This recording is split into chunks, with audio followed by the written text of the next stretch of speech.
Para mapaigting pa ang pagtugon sa problema ng learning gap ng bansa, Department of Education nakatakdang maglunsad ng 4 na summer learning programs. Kung ano-ano ang mga yan, alamin sa sentro ng balita ni Kenneth Pasyente. Time out muna ang mga estudyante sa eskwelahan ngayong school break. Pero ang DepEd may mga programang inilatag para sa mga estudyante na nais mapabuti pa ang kanilang kaalaman ngayong summer vacation.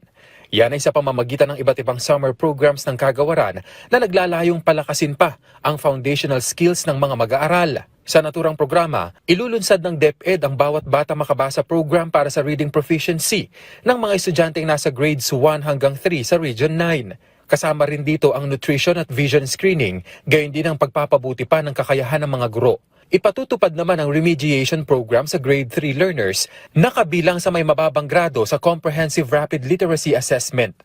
Aarangkada ito sa lahat ng rehiyon maliban sa Region 9, sa ilang dibisyon ng Region 6 at 7 at 10 eskwelahan na kabilang sa 2025 Learning Camp.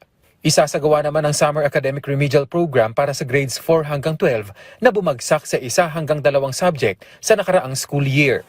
Inatasan din ng regional offices na patuloy na ipatupad ang kanilang regional remediation programs para sa pagbasa at mathematics para sa grades 4 hanggang 12.